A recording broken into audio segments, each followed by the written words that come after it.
Bueno, bienvenidos. Hoy le toca el turno a Hegel y Marx. Sujeto burgués, sujeto proletario es el título de la conferencia del profesor Francisco José Martínez. Francisco José Martínez es catedrático de Metafísica de la UNED, presidente del Seminario Spinoza, coordinador de la sección del pensamiento de la Fundación de Investigaciones Marxistas. Sus líneas de investigación son el pensamiento postestructuralista francés, especialmente Deleuze y Foucault, Spinoza y el barroco y el marxismo crítico. Sus últimas publicaciones son Autoconstitución y libertad, ontología y política en Spinoza de 2007. Hacia una era posmediática, ontología, política y ecología en la obra de Félix Guattari de 2008. Próspero en el laberinto, las dos caras del barroco, de 2014. Pensar hoy, una ontología del presente y artículos, varios artículos, entre otros, autocrítica de la razón utópica por un marxismo de la contingencia, comunismo y reflexión sobre la historia de la obra de Marx, poder y antipoder, intelecto general y comunismo en Marx. Bienvenido, profesor, y le doy la palabra. Bueno, pues sí, muchas gracias. Bueno, lo primero, agradecer a Marisa y a Teresa la organización del encuentro. Yo creo que es muy, muy interesante y en concreto el haberme encargado lo de Hegel y Marx, ¿no? Porque sobre todo Hegel era una de las cosas pendientes que tenía, que vas dejando, y aunque es verdad que no me ha dado tiempo, obviamente, a hacer ni la 10ª parte de lo que quería hacer, pero bueno, al menos me he acercado un poco al texto o algunos de los textos de Hegel, ¿no? Bueno, la tesis es fácil, ¿no? Y es casi evidente, ¿no? Hegel es la culminación de la reflexión sobre la burguesía y la modernidad. Es un periodo conclusivo en el pensamiento, ¿no? A partir de Hegel es cuando empieza nuestra contemporaneidad, porque de la ruptura de Hegel, pues de la obra de Hegel salen las 3 líneas fundamentales de pensamiento hasta hoy, ¿no? Por un lado, la línea marxista, ¿no? Que es que más o menos, y además las 3 líneas construyen o mejor dicho, destruyen o transforman o abandonan la filosofía hacia otra cosa, ¿no? La línea marxista abandona o intenta realizar la filosofía mediante la política y la revolución, ¿no? Hay una transformación práctica de la filosofía.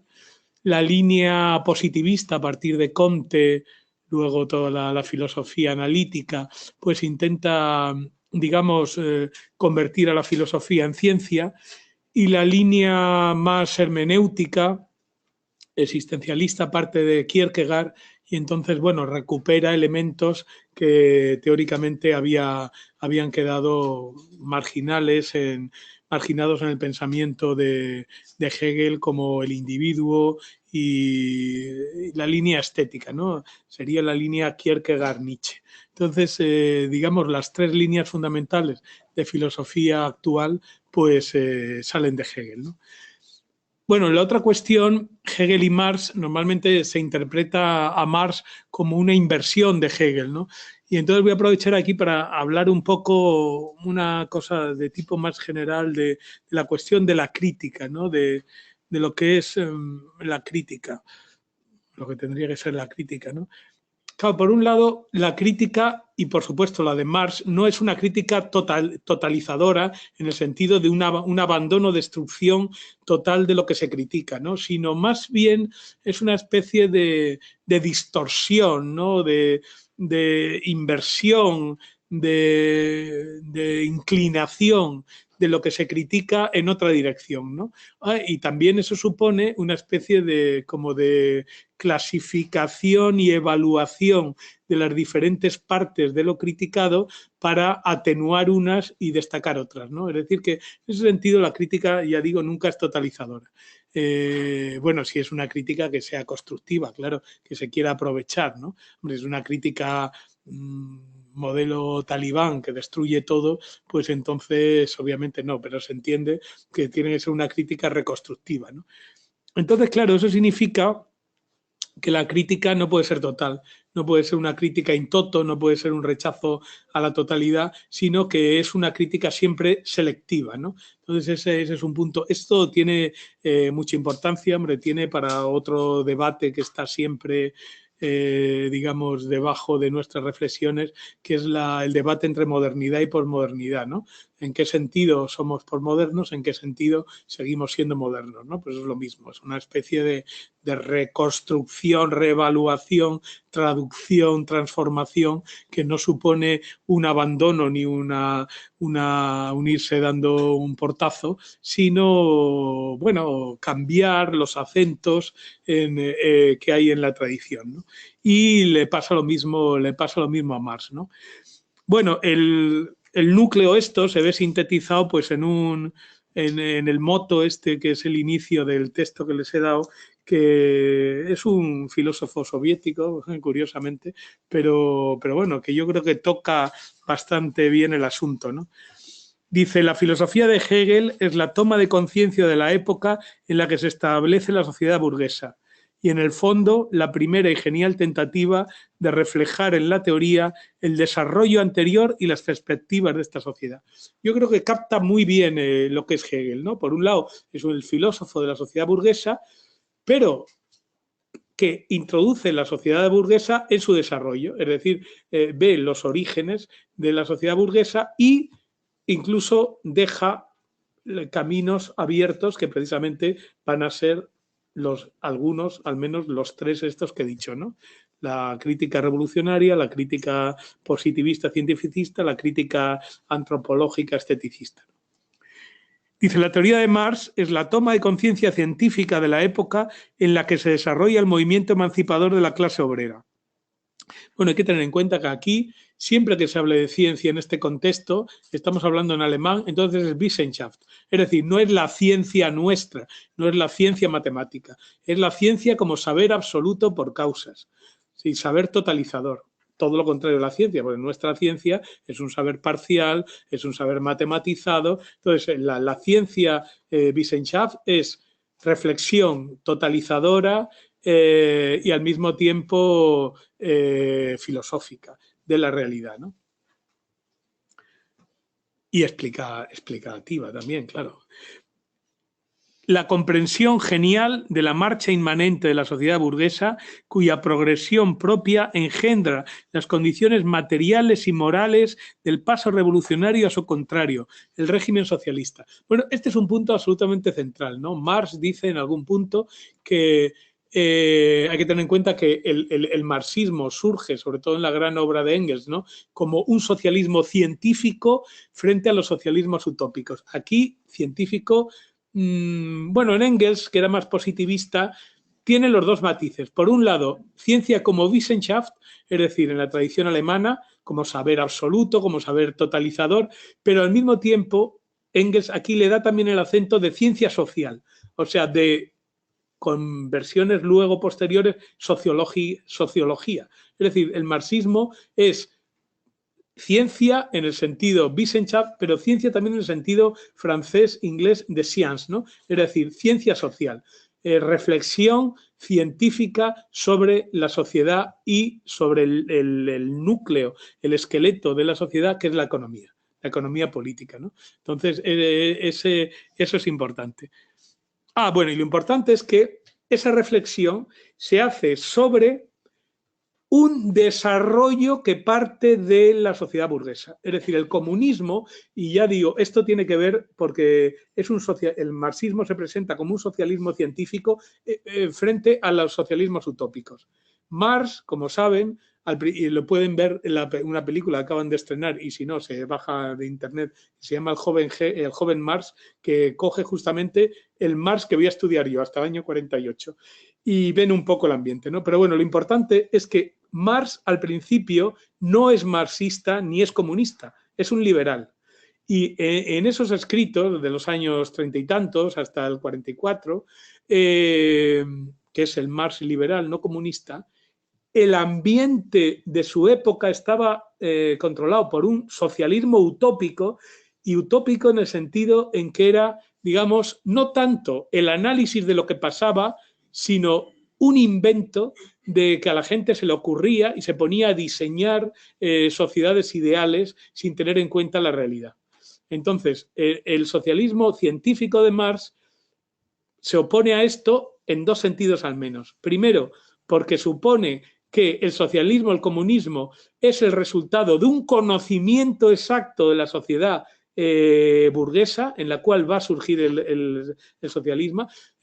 Y segundo, que no es un invento que yo me haga desde un punto de vista moral o desde un punto de vista religioso, como sucedía en aquel momento. Sucedía, por ejemplo, con Moses Hess, ¿no?, que es el fundador del comunismo real. Es un comunismo de tipo, además, judaizante. Es decir, es un comunismo moralizante y cristiano, judío, es decir, religioso, ¿no? Entonces, frente a ese tipo de comunismo, ¿no?, frente a ese tipo de socialismo utópico, religioso y moral, el socialismo es científico. Conoce, y el comunismo que va a construir Marx, como dice en una frase maravillosa, no es algo que nosotros nos inventemos, que se nos haya ocurrido un día, de lo bonito que sería, sino el desarrollo de tendencias que ya están actuando en la sociedad burguesa que se quiere transformar. O sea, Marx lo que hace cuando se olvida de los comunistas reales, se va a estudiar la economía, primero a través de la obra de Hegel, luego en París, conectando con los obreros, es decir, prácticamente, y al final remata en Londres. Se iba porque le iban expulsando, claro, no es porque fuera turista. Le iban expulsando de un sitio a otro y al final recae en Londres y ahí se mete en el Museo Británico y empieza a estudiar y preparar el Capital.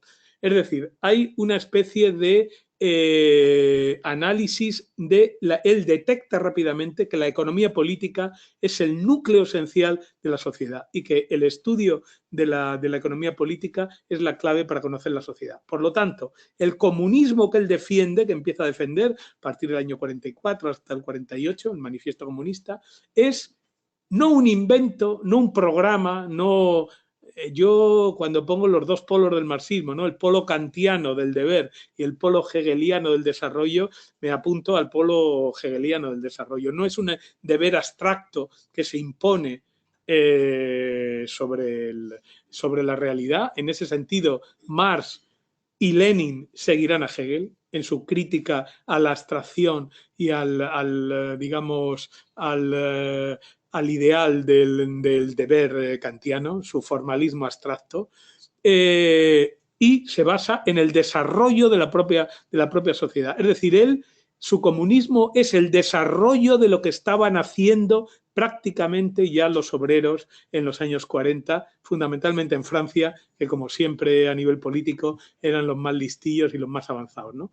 Entonces, eso es lo que él ve. Él lo que ve, el comunismo que ve, no es lo que él inventa, sino lo que en ese momento están ya impulsando los obreros franceses, o al menos los obreros en Francia, porque también había un núcleo muy importante de obreros emigrados alemanes en Francia que desarrollan, que son los que dan lugar a la Liga de los Comunistas, que es el primer y casi el único partido en el que, si eso se podía llamar partido, en el que militó Marx, ¿no?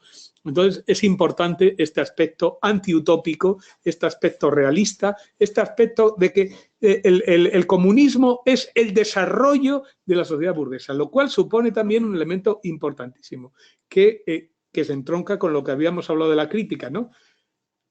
Hay que recoger una gran cantidad de elementos de la sociedad burguesa. O sea, el comunismo no supone una ruptura absoluta, sino una recuperación, transformación, inversión, desviación, disfraz, como quieran, de la sociedad burguesa, pero no una ruptura total con la sociedad burguesa ni una ruptura radical, ¿no?, sino tendencias que ya están funcionando, ¿no?, allí latentes, como en ebullición en la sociedad burguesa.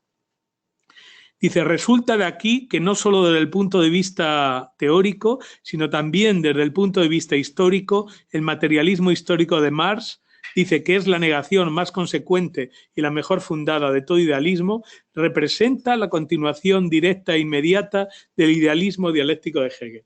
Ahí está la gracia y la elegancia, ¿no?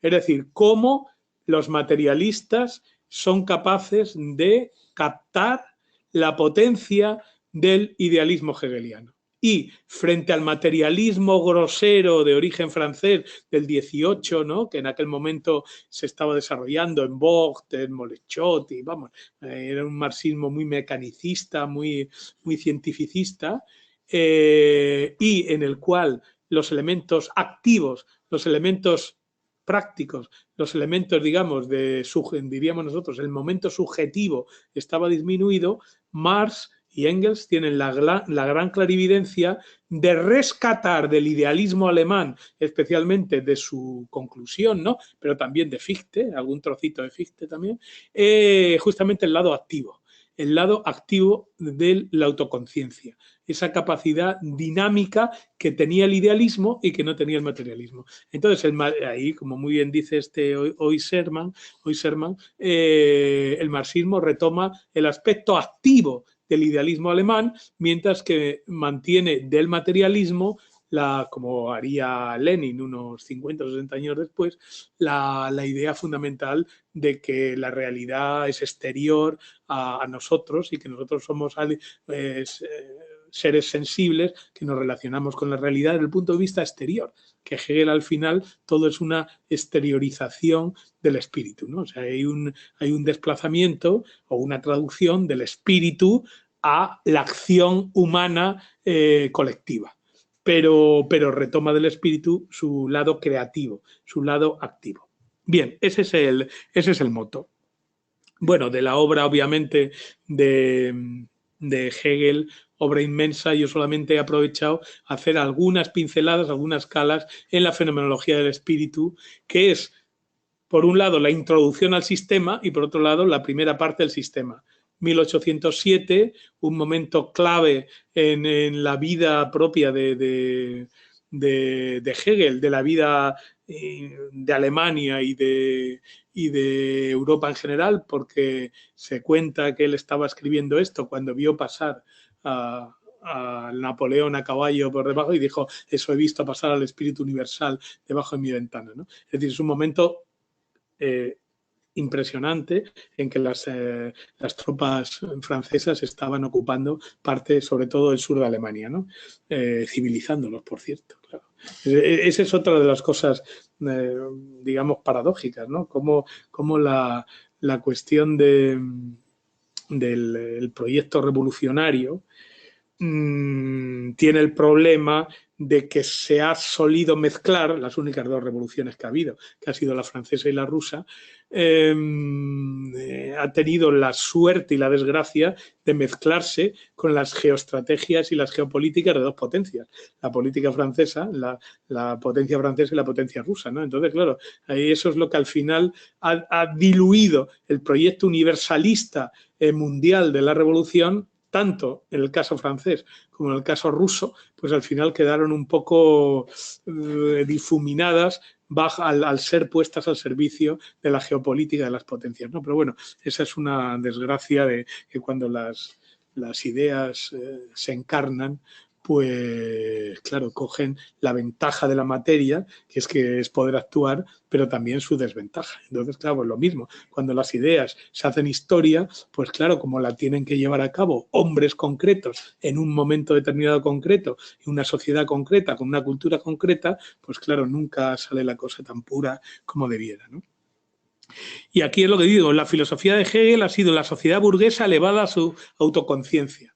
Es decir, el proyecto de Hegel es elevar la realidad al concepto, es decir, a la esencia pensada de la realidad, ¿no? Y en este sentido, Hegel aquí lo que decía de la crítica es, por un lado, la conclusión de la Ilustración y al mismo tiempo una de las primeras autocríticas. Lo mismo de Marx, ¿no? Son ilustrados posilustrados o ilustrados conscientes de las carencias y de los límites de la propia Ilustración. En ese sentido, ese es el juego y esa es la ambigüedad, ¿no? Y aquí la justa expresión de Herzen, que era un revolucionario ruso, la dialéctica de Hegel ha sido el álgebra de la revolución. O sea, que de la importancia de cómo la revolución retomó bueno, aquí está hablando de la revolución rusa, de las revoluciones rusas que concluyen en el 17.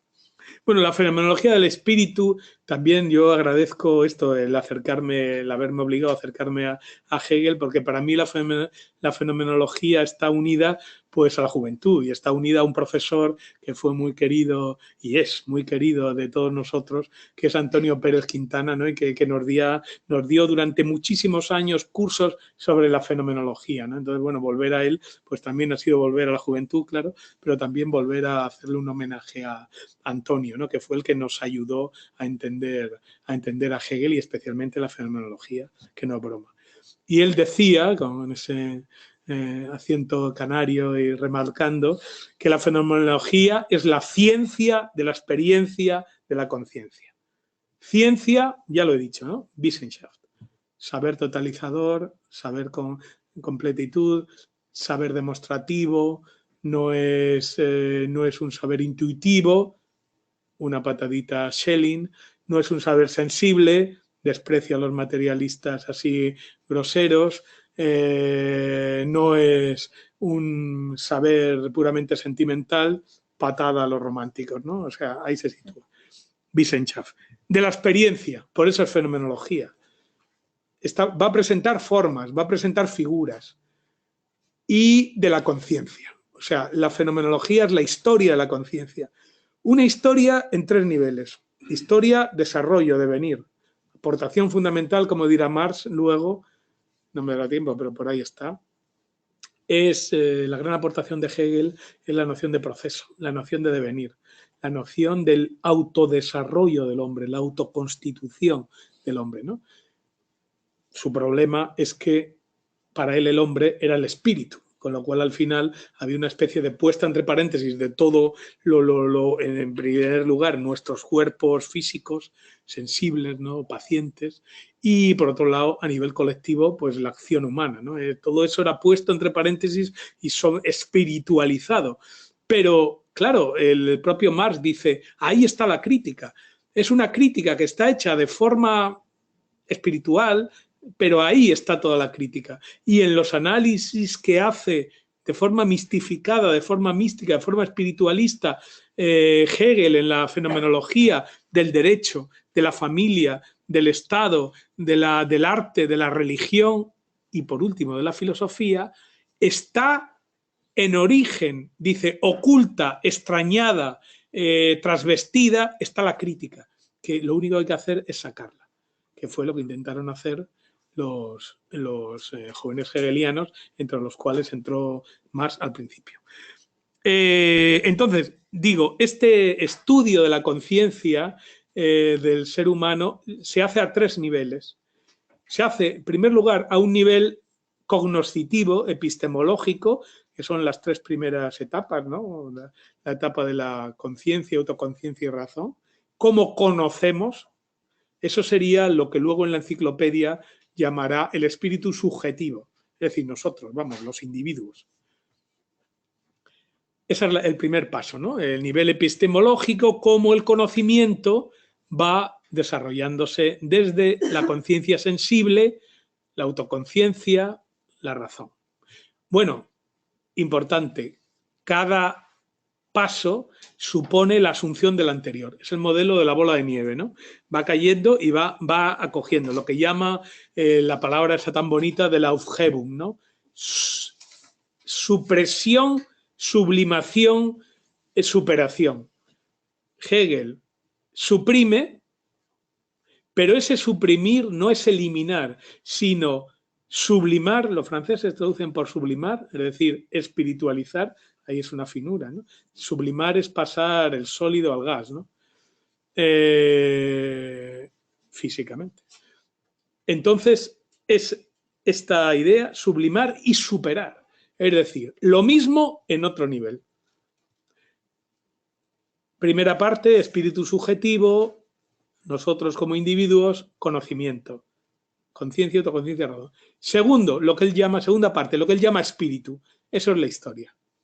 Es el espíritu objetivo. Es decir, el desarrollo histórico. El hombre como colectivo, las colectividades humanas y su desarrollo en la historia. Este es el espíritu. Y luego, el tercer nivel es el nivel de la cultura. El nivel en el que recapitulamos el pasado a nivel espiritual. Y eso tiene dos elementos, arte, religión, y porque el arte lo mete como una primera parte de la religión, que es sensibilidad, es la realidad, es la verdad, digamos, bajo forma sensible, representativa, y por último la filosofía como el concepto, es decir, la forma abstracta, la forma ya liberada de toda representación, que son las dos últimas partes de la fenomenología, el saber absoluto, ¿no? Entonces, tres partes, tres niveles: conocimiento, desarrollo histórico, desarrollo cultural. Ahí igual que en la epistemología habla de conciencia, autoconciencia, razón, en el desarrollo histórico pues se remonta a los griegos y llega hasta el cristianismo. O sea, hace un repaso hasta el cristianismo, no, hasta su época. La conciencia desgraciada acaba con Kant, con Fichte, con los románticos. Es decir, hace una reconstrucción en diferentes modelos y ahí luego, claro, todo esto es muy importante porque esto tiene dos lecturas. Una, el sistema totalizador, pero si se meten en cada una de las partes, son en sí mismas unas reflexiones maravillosas sobre el estoico, sobre la conciencia desgraciada del cristianismo, sobre el romanticismo, sobre Kant, en fin, hay una especie de luego cada monografía de cada época es una maravilla. La historia y por último la filosofía, o sea, el concepto. Espíritu subjetivo, espíritu objetivo, que es el desarrollo temporal, y espíritu absoluto. La diferencia fundamental entre el espíritu objetivo y el absoluto es que el objetivo son cosas válidas para una época y luego algunas cosas válidas de cada época pasan al espíritu absoluto, es decir, como que se descontextualizan. O sea, el espíritu absoluto es la especie como de recoge lo mejor de todas las épocas. O sea, y recoge la estatuaria griega, la música de Bach, es decir, hay una especie ahí de recuperación de todo, ¿no? El espíritu absoluto es lo clásico, lo que vale para siempre. Entonces, justamente, claro, la gracia es eso, cómo pasamos del espíritu objetivo al espíritu absoluto. Bien, lo importante, aquí digo, en relación con la cuestión de... Bueno, no olvidemos que lo que estamos tratando aquí es el sujeto burgués. O sea, que ahí se ve, claro, el sujeto burgués en los tres aspectos. El sujeto cognoscente, el sujeto en su historia desarrollada de la burguesía y el sujeto que se ve a sí mismo a través de la filosofía y se expresa a través del arte y de la religión. Es un sujeto fundamentalmente, ya digo, la crítica además espiritualista. Al final, además se lo dice, ¿no? Al principio partimos de un espíritu, en la enciclopedia lo hace igual, ¿no? Parte de un espíritu abstracto, que sería, digamos, Dios antes de la creación, para utilizar metáforas teológicas que él mismo utiliza, ¿no? Luego, ese Dios se extraña a sí mismo, se exterioriza, se aliena en la naturaleza, desde el punto de vista teísta, crea otra cosa, ¿no? Y por último, hay una reconversión, la negación, la famosa negación de la negación, ¿no? Afirmación primera, negación y negación de la negación, es decir, reposición de lo primero pero a otro nivel. Ese es el mecanismo de la dialéctica, lo que retoma Hegel y lo que en algún sentido y en algunos aspectos retoma Marx. Primer punto, afirmación, pero afirmación abstracta, lo más pobre, lo menos rico, lo más, digamos, como simple. Alienación, negación, paso al exterior, exteriorización también, claro. Digamos, es el elemento, la materia, lo creado, la naturaleza. Tercer nivel, esa naturaleza es reabsorbida otra vez en el espíritu, pero es un espíritu que ya tiene a sí y a su contrario. Es decir, la negación de la negación no es una mera restauración de lo primero, sino un enriquecimiento.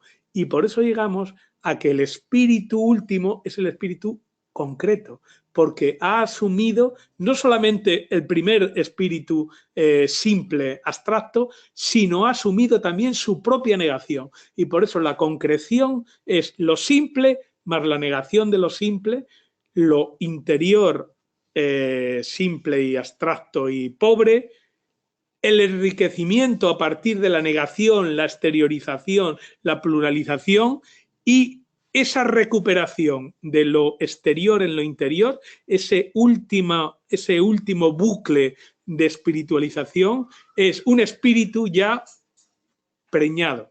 O sea, un espíritu que asume en sí mismo su propio producto, ¿no? O sea, si os fijáis aquí siempre hay un cierto talante panteísta de cómo Dios y la creación pues no es esa distinción tan clara como en las tradiciones teístas, ¿no? De que la creación no tiene nada que ver con Dios, ¿no? Sino que es, digamos, es el propio Dios exteriorizado.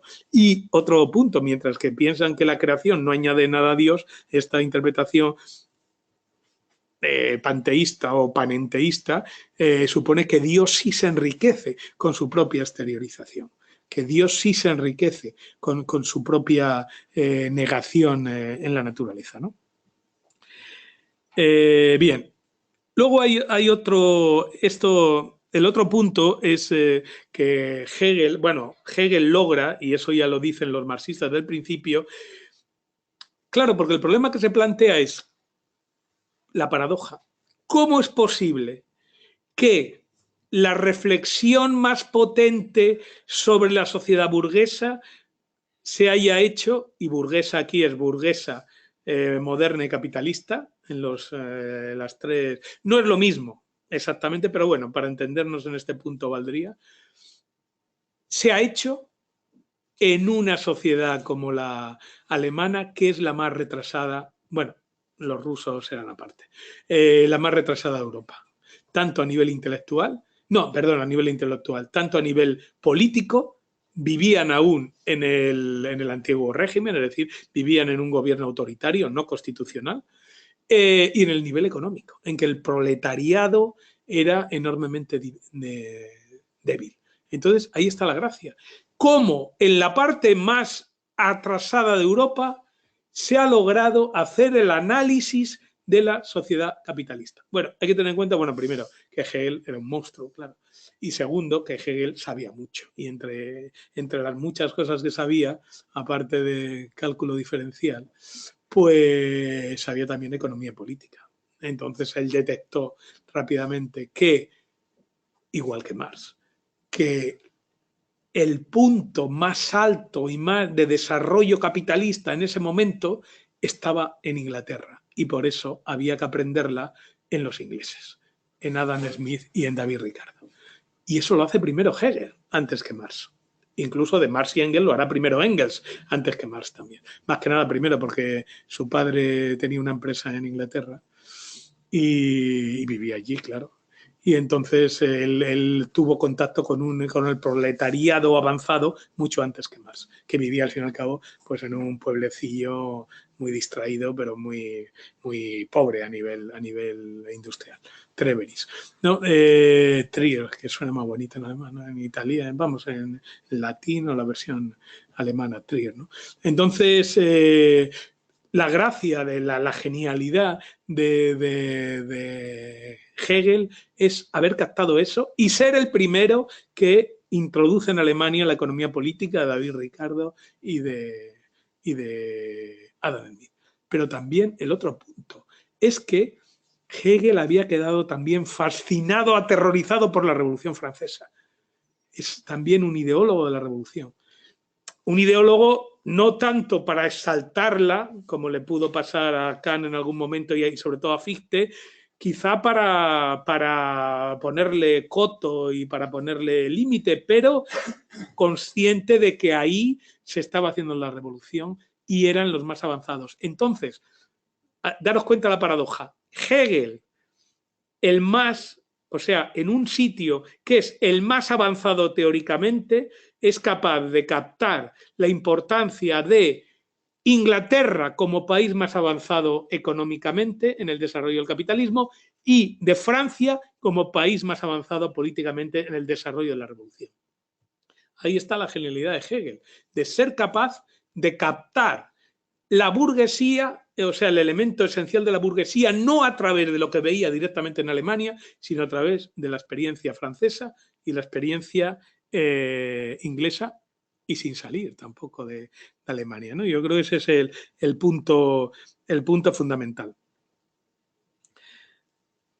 Bueno, avanzando un poco ya para poder contar alguna cosa de Marx. Bien, no, solamente alguna cosa, que esto es bonito, lo de los tres momentos aquí de las contradicciones abstractas, bueno, que todo lo que he dicho un poco más repetido. La fenomenología es la contraposición continua entre sujeto y objeto, ¿no? Sujeto y objeto en el nivel epistemológico, sujeto y objeto en la historia, sujeto-objeto en la reflexión, ¿no? En el arte, la religión y sobre todo en la filosofía. Entonces, hay ahí, sobre todo en los dos momentos, ¿no? El momento del espíritu, es decir, del espíritu objetivo, y el del espíritu absoluto. Es muy bonito esto porque dice que ¿no? El momento del espíritu. Dice, las formas del mundo son actores en la historia universal en las que el espíritu progresa hacia sí mismo de forma en forma, ¿no? Cada uno de estos elementos lo llama forma, Bildung. Forma. O sea, forma, Bild es imagen también, figura, forma, ¿no? El espíritu va tomando diferentes formas. Ahora bien, en el espíritu objetivo es el punto de vista del presente. Es lo que llama, y luego lo retoma Marx, lo he descubierto y no lo había visto. Y digo, mira, qué listo, ¿de dónde lo he sacado? Es lo que llama un enfoque dramático. O sea, es un enfoque del presente y eso es, desde el punto de vista, es un enfoque dramático. ¿Por qué dramático? Porque el drama es el que puede tener diferentes salidas, depende de nuestra acción. En cambio, el nivel de la cultura, y especialmente el nivel último de la cultura, el espíritu absoluto, la filosofía, ¿no? El concepto, en la lógica dirá el concepto, el nivel último, ¿no? Es el nivel más concreto y al mismo tiempo más rico, porque ha recogido todas las demás figuras, ha recogido a través de este procedimiento de negación y de negación de la negación todo, recopila todo, ¿no? Al final, como la red barredera, no deja nada, se lo lleva todo por delante, ¿no? Entonces, eso, en cambio, la mirada del espíritu, ¿no? ¿Se acuerdan el famoso dicho de la filosofía es como el búho de Minerva? Minerva es el símbolo de la filosofía. Dice, solamente levanta el vuelo al atardecer, ¿no? O sea, la filosofía llega siempre post festum. Cuando ha pasado, razona y piensa sobre lo pasado. Y en ese sentido, dicen muy bonito, es una mirada retrospectiva. Se narra como proceso consumado, como el gran epos de la conexa historia universal. Es el punto de vista del pasado que es el enfoque épico. Si se acuerdan, el enfoque épico, la épica, y la épica por definición, que es la épica homérica, como muy bien nos analiza esta gran amiga Aida Míguez Barciela, ¿no? En sus estudios sobre la Odisea y la Ilíada. La épica es el pasado. La épica es el recuerdo de algo que ya no existe, ni siquiera en el momento en que Homero lo escribía en el siglo VIII. Es decir, la épica es el punto de vista del pasado, el punto de vista del héroe, el héroe que ya no existe. Aquiles es el héroe. Ayas no existen. El único en el que nos reconocemos, como muy bien vieron los frankfurtianos, es Odiseo, Ulises, que ese es el que tiene una patita, sigue siendo muy poco heroico y por otro lado es un moderno, como ya muy bien analizan en la dialéctica de la Ilustración, ¿no? Ulises, Odiseo, ya es un moderno, es como nosotros. ya no es ese, no es Aquiles, no tiene la elegancia de Aquiles, ¿no? El infantilismo de Aquiles, pero al mismo tiempo la grandeza de Aquiles. Aquiles es un niño llorón y tal, orgulloso, le quitan una esclava y protesta, dice, pues ya no os ajunto, no voy a la guerra con vosotros. Y para volver tiene que volver por amor, porque muere Patroclo y entonces él tiene que volver a vengar a su amigo del alma, muerto por Héctor. Vuelve a la guerra no por motivos políticos, porque se habían enfadado mucho con Agamenón, que era el dirigente político del asunto. Vuelve a la guerra por amor, vuelve a la guerra por vengar a Patroclo y no por motivos políticos. Entonces, ese es el modelo del Aquiles ya no existe. Aquiles es algo que no existía, pero ya era antiguo en el momento del propio Homero en el siglo VIII, ¿no? Entonces, el enfoque épico es el pasado, ese ideal que ya es imposible. La mirada hacia el pasado es una mirada como miramos hacia la infancia, ¿no? Como aquel mundo en el cual ya nunca volveremos a estar, ¿no? Es una interiorización de un proceso que estaba exteriorizado en la etapa anterior. Y para eso, porque no solo Heidegger le gusta juguetear con las etimologías y con las palabras, ¿no? A mí yo encontré esta que es maravillosa. Dice, ese espíritu absoluto, ese proceso recopilador, reasuntivo, creo que decía una de las traducciones, no me gusta mucho, pero bueno, por eso lo puse recopilador, pero reasume, ¿no? Reasuntivo, es innerum, junto es recuerdo, pero él habla que tiene una referencia hacia el origen, innerum, interiorización. El recuerdo es interiorización. Y por eso ese nivel de la filosofía, por un lado es recuerdo, ¿por qué? Porque se refiere a lo pasado, pero por otro lado es interiorización de lo exteriorizado, innerum. Recuerdo como recuerdo, interiorización. Maravilloso, es algo realmente espectacular. Suprime y supera las formas de la causalidad ya creadas, las reasume en el sujeto. La filosofía es la conceptuación post festum del camino recorrido. Y justamente lo había aquí aludido antes, el espíritu objetivo mide la eficacia histórica actual de algo, punto de vista del presente, de la eficacia, de la actuación en el momento, ¿no? El espíritu absoluto, su contenido, no, me ha salido contendido, su contenido veritativo, su esencia.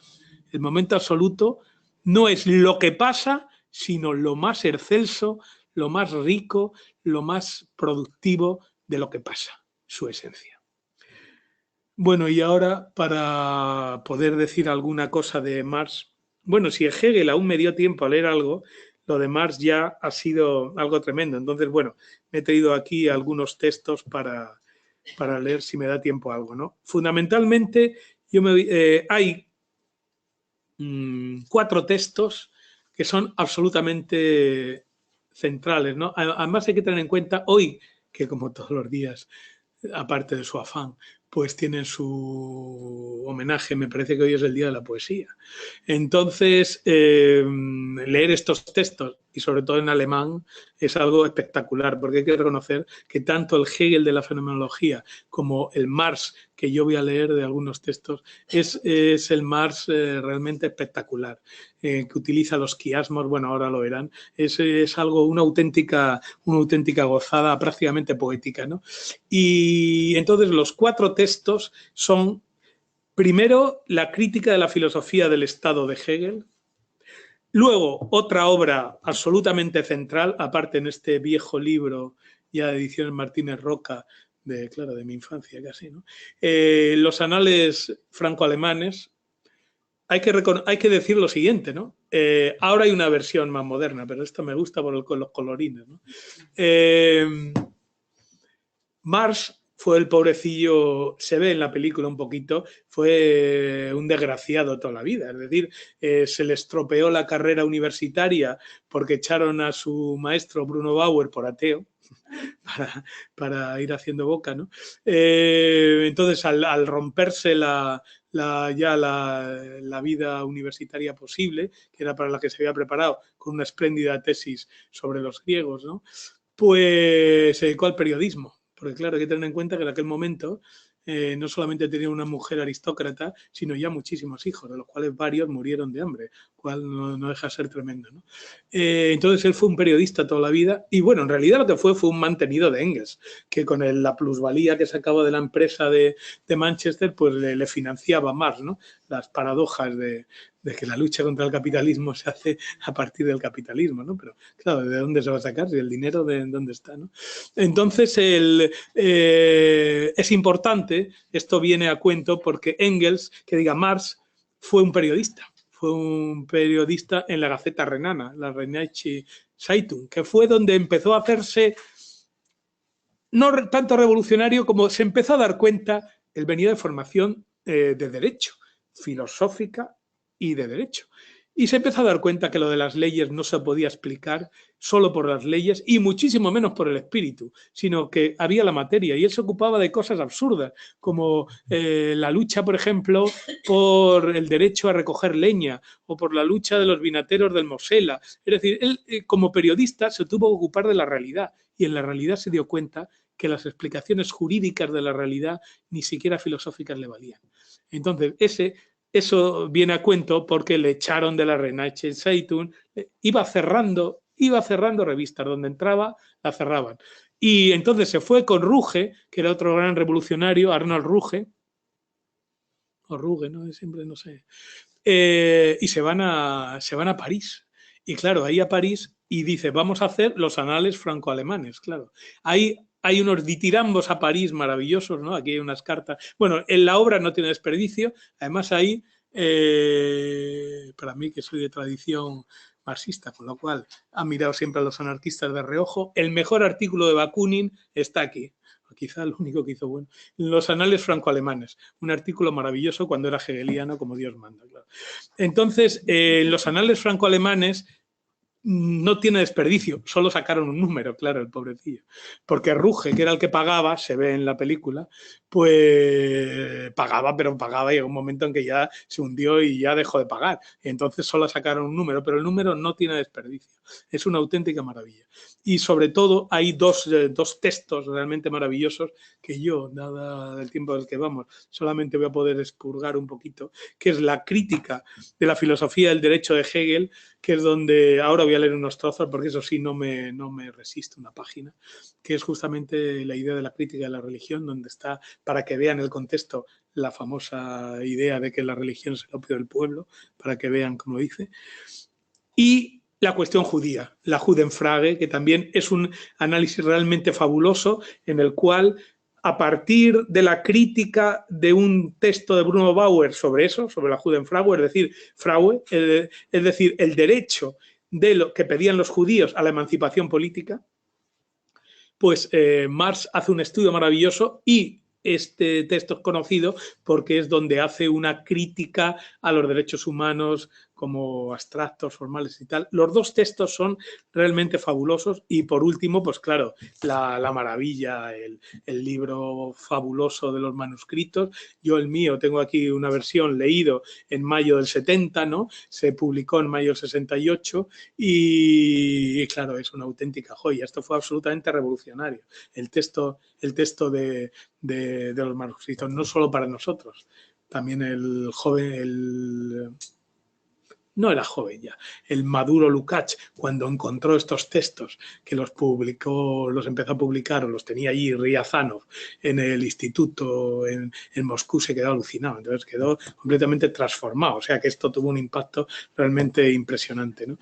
Los manuscritos, y es importante porque hay una parte que yo no voy a poder decir nada, pero una parte del tercer manuscrito está dedicado justamente a hacer una crítica a la dialéctica y especialmente a la fenomenología hegeliana, que le dice nada menos que la fenomenología hegeliana es la cuna de la filosofía hegeliana. Y en otro lado dice la fuente verdadera y el secreto de la filosofía hegeliana. Dice, en la fenomenología está trasvestida, oculta, el núcleo de toda la crítica. Dice, sus análisis del derecho, de la familia, de la religión, del arte, están alienados, extrañados, espiritualizados, pero si se escarba y se le quita, ahí está el origen de toda la crítica. O sea, es algo, Marx quedó completamente, digamos, alucinado con el texto, ¿no? Entonces, bueno, básicamente, antes de leer un poco los textos, decir solamente algunos de los puntos que he cogido y que tienen que ver, pues yo intento volver siempre a nuestro tema, que es el tema del sujeto, porque claro, lo que intenta hacer en estos textos ya Marx es constituir al proletariado como sujeto. Es decir, Hegel es el analista, el analizador del sujeto burgués, Marx es el intento de construir el proletariado como sujeto. Dense cuenta que contra todas las interpretaciones sociologistas, no, el proletariado no es la clase obrera es el sustrato sobre el cual hay que construir política e ideológicamente al proletariado. Lo cual, claro, cuando llegamos a estas estupideces de esa degeneración de toda esa terminología en la cual aún nos estamos moviendo, de la gente y todas esas cosas, pues claro, se pierde todo, claro, porque obviamente la idea del proletariado no es lo que hay, ni siquiera los trabajadores, sino los trabajadores con conciencia de clase organizados políticamente. Y esa justamente es la misión del partido o del movimiento o del marxismo en principio, ¿no? Que es constituir el proletariado como clase consciente a partir de la clase obrera, que en sí misma no tiene, como muy bien dijo Lenin unos años después, pues tiene solo conciencia espontáneamente tradeunista, o sea, sindicalista. La teoría revolucionaria le tiene que venir impuesta por intelectuales desde fuera. Claro, ese es el asunto. Pero eso lo hace Marx también, porque en Marx eran intelectuales todos, claro, es decir, que ahí hay una especie de... Y en Lenin igual, el Partido Socialdemócrata ruso era intelectual, era de intelectuales, ¿no? Fundamentalmente. Lenin era también un abogado, ¿no?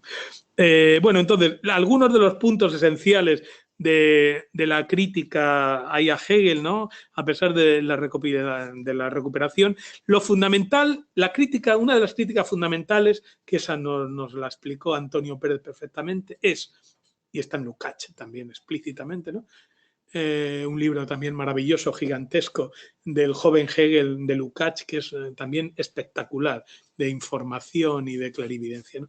Bueno, pues ahí la crítica fundamental es que para Marx, Hegel confunde o neutraliza la objetivación con la alienación. Es decir, identifica el trabajo concreto bajo condiciones capitalistas con el trabajo en general. La objetivación del ser humano a través del trabajo, ¿no? Con el trabajo capitalista que para Marx está alienado, extrañado, separado de él, ¿no? Entonces, esa es la primera crítica, es esa. Hay que distinguir la objetivación imprescindible del trabajo de la alienación que supone el trabajo en la sociedad capitalista. Segunda distinción. Y aquí Marx y Engels recuperan al mejor, al más grande, al que respetaron más, el genio de los jóvenes hegelianos, Ludwig Feuerbach, el torrente de fuego, ¿no? Feuerbach, en su libro La esencia del cristianismo, la crítica más potente, no superada por Marx ni por nadie del cristianismo. La idea de que el cristianismo es una construcción del ser humano, Dios... el hombre disminuye su esencia y ese empobrecimiento de su esencia lo lanza al trasmundo en Dios. Dios es nuestra esencia desposeída, espiritualizada y amplificada. Entonces,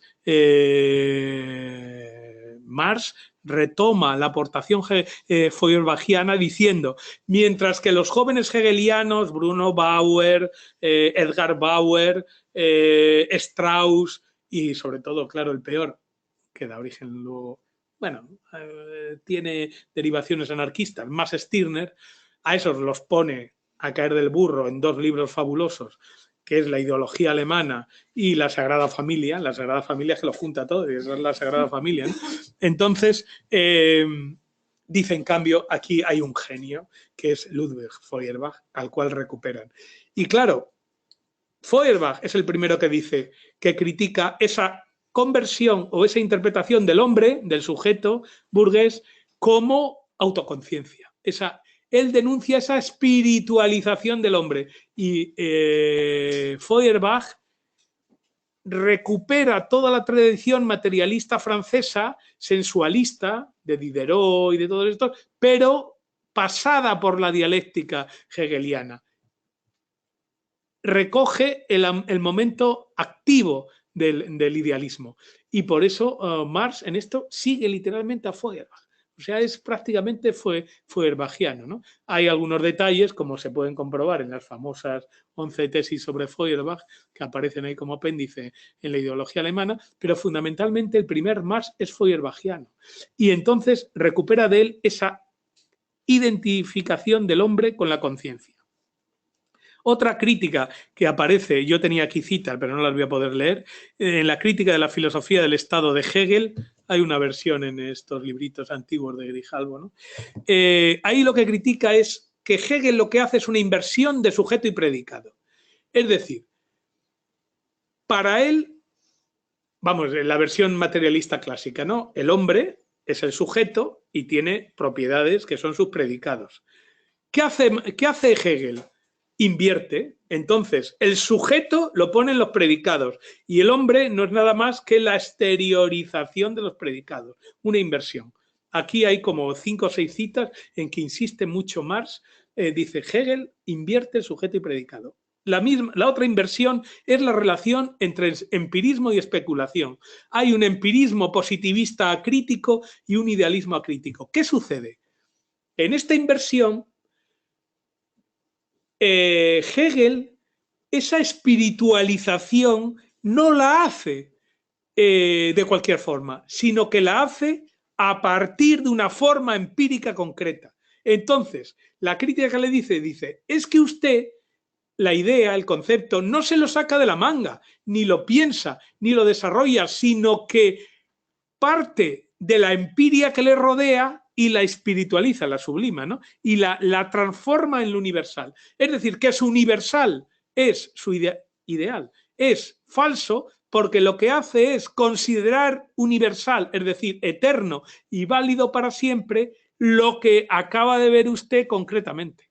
Entonces, por eso es un empirismo acrítico y un idealismo acrítico. Y además, una especulación empírica.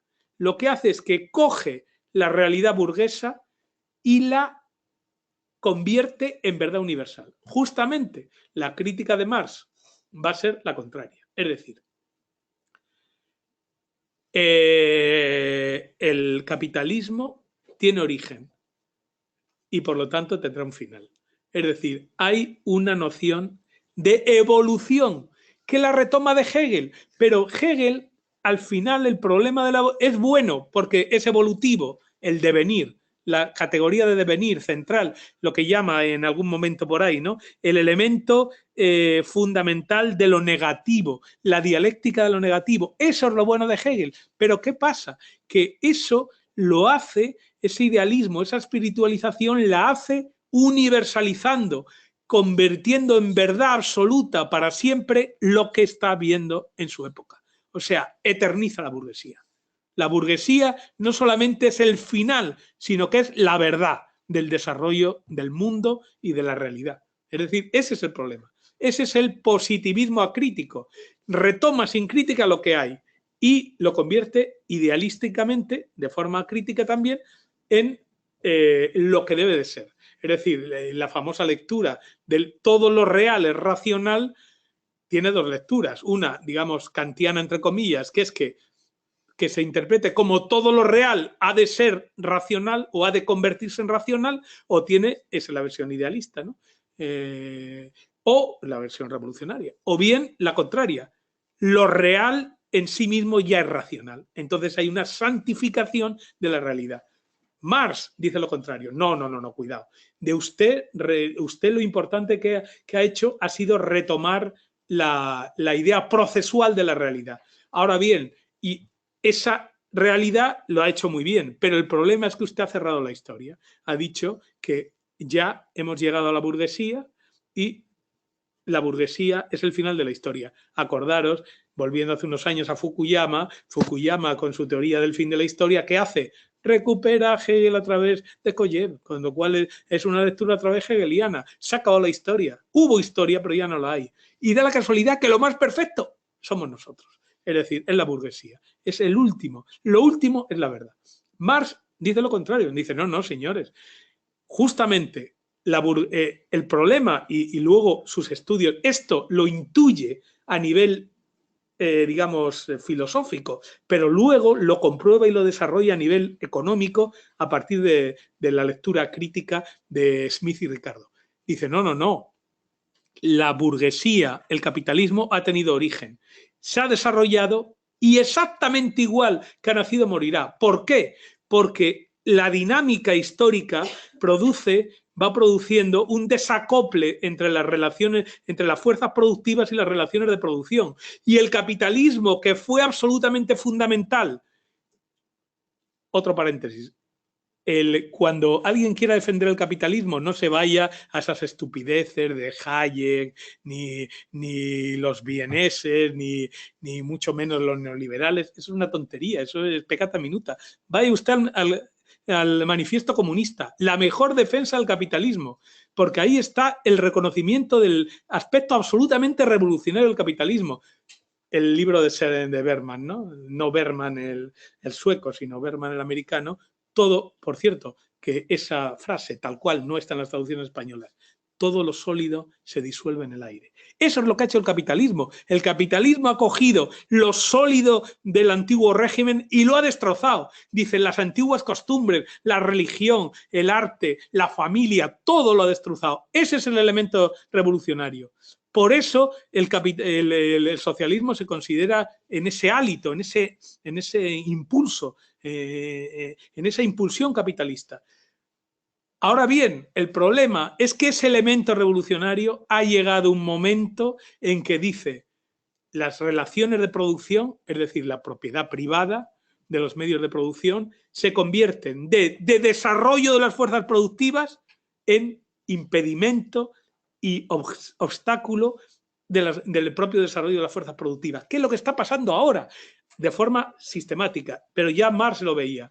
El capitalismo, ahora, no antiguamente, ahora es cada vez más vampiresco y más inútil porque precisamente se está convirtiendo en una traba al desarrollo de las fuerzas productivas, porque como tiene que supeditar el desarrollo de las fuerzas productivas al mantenimiento de la ganancia, solamente desarrolla las fuerzas productivas que no ponen en entredicho la ganancia, con lo cual es un límite, no desarrolla todo lo que pudiera desarrollar, sino solo lo que rentabiliza, con lo cual el capitalismo cada vez es más vampiro, la metáfora de Marx, y cada vez más inútil, es innecesario, lo cual no quita para que haya que hacerlo, y eso lo hacemos algunos comunistas, reconocer su labor absolutamente fundamental e incluso defenderlo contra reacciones anticapitalistas, feudalizantes, como por ejemplo, pues nada, el fundamentalismo islámico o la vuelta a los quechuas y esas cosas. Es decir, que eso es una auténtica barbaridad y que, por supuesto, ningún marxista que haya leído algo de Marx y que tenga dos de frente se le ocurre meterse en esos berenjenales, precisamente porque reconoce el elemento absolutamente revolucionario del capitalismo. Ahora bien, ¿por qué no somos capitalistas? Pues porque ahora ya empezó con Marx, ahora ya, claro, ahora es evidente, ahora es clarísimo, ¿no? Esa es la verdad de la afirmación de Harry Negri, que estamos en el comunismo objetivamente, porque ya el capitalismo es innecesario, el desarrollo de la fuerza productiva va por su lado. La noción de intelecto general como construcción colectiva y mental de la producción y de la ciencia utilizada como fuerza productiva no necesita el capitalismo para nada. Ya puede haber una autonomía de las fuerzas productivas solas y ya el capitalismo es una costra que sobra cada vez más. Es decir, la propiedad capitalista está limitando el desarrollo de las fuerzas productivas, ¿no? Ese es el objetivo y el fundamento objetivo del comunismo. No un deseo, no un deber, ¿no? Sino la propia realidad. Ya somos comunistas ahora, objetivamente. Yo en eso estoy de acuerdo con Negri. Nos falta el otro pequeño detalle de la conciencia, pero claro. Pero objetivamente ya somos comunistas. O sea, ya estamos en un sistema post-capitalista. Lo que pasa es que, claro, falta nada menos que eso llevarlo a la conciencia y pegarle un pequeño empujón político, ¿no? Pero objetivamente, en ese sentido, ya estamos en el comunismo, ¿no? Bien, pues todo esto venía por la idea de la crítica de que Hegel hace un mal idealismo convirtiendo en verdad lo que era una cosa puramente local, ¿no? O transformando de forma ilegítima en espíritu absoluto, es decir, verdad esencial y para siempre, lo que era solamente el espíritu objetivo de su época. Bueno, otro punto importante que Marx rompe o va más allá de los hegelianos es que ellos dicen: la crítica tuvo 3 niveles. La primera crítica, dice la crítica religiosa. Dice, la crítica religiosa ya está hecha. Qué optimista. Parecía mentira, pero en aquel momento decía, a nivel teórico está hecho ya. Pero hay que distinguir en los zombies. Es que vivimos en un mundo de zombies. Son muertos, son vivientes, pero están muertos. O sea, vivimos, como dices, en un concepto zombie. Bueno, la religión, el nacionalismo son conceptos zombies. Lo que pasa es que son conceptos zombies que, como nos muestran las películas de los muertos vivientes, son devoradores y que nos comen. Es decir, ese es el problema. Pero son muertos vivientes y ya lo eran en la época de Bruno Bauer. Pero el problema de esto es, dice, la crítica religiosa está hecha y la crítica religiosa es el primer momento de toda crítica. El segundo punto, que es lo que hacen los jóvenes hegelianos, Ruge y Hess y tal, la crítica política. Hace falta la segunda. En aquel momento, convertir en liberal al rey aquel, ¿no? Es decir, la crítica política, en la que están los hegelianos. Pero dicen, no, pero es que la crítica política no es la última crítica y por eso rompe con ellos. Hace falta la crítica social. Y la crítica social supone la transformación de la economía. No nos basta ser ateos, no nos basta ser demócratas. Ahí tiene unos textos maravillosos sobre ateísmo y republicanismo fundamentales, ateísmo y comunismo, ¿no? Tenemos que transformar la sociedad también. Hace falta la tercera revolución, la tercera transformación, la tercera crítica, es la crítica social, ¿no? Es decir, que la emancipación humana no es la emancipación política. Y nada, bueno, entonces voy a pasar a leer 2 textos solamente. Uno, el de la crítica de la religión, los mejores quiasmos que se pueden ver en el mundo, ¿no? Y luego alguna cosa esta de comunismo y ateísmo. Bueno, la crítica de la filosofía del derecho de Hegel dice lo siguiente. Es una página solo y con eso yo creo que en los 5 minutos que me quedan ahí, pues los voy a meter. Bueno, dice, intentaré, son página y media. Empieza así: en Alemania la crítica de la religión en lo esencial ha llegado a su fin y la crítica de la religión es la condición primera de cualquier crítica. Dice, el fundamento de la crítica religiosa es Feuerbach. El hombre hace la religión no hace al hombre. Y la religión es, bien entendido, la autoconciencia y el autosentimiento del hombre que aún no se ha ganado para sí mismo o que ya ha vuelto a perderse. Dice, pero el hombre no es ningún ser abstracto, agazapado fuera del mundo. El hombre es el mundo de los hombres, el Estado, la sociedad. Ese Estado y esa sociedad producen la religión, una conciencia invertida del mundo, porque Estado y sociedad son un mundo invertido. Fundamental, claro. Es decir, la religión coge una parte de sí mismo y la echa afuera, crea otro mundo, porque este mundo, es decir, la escisión entre mundo de aquí y mundo de allá, se basa en que este propio mundo está escindido.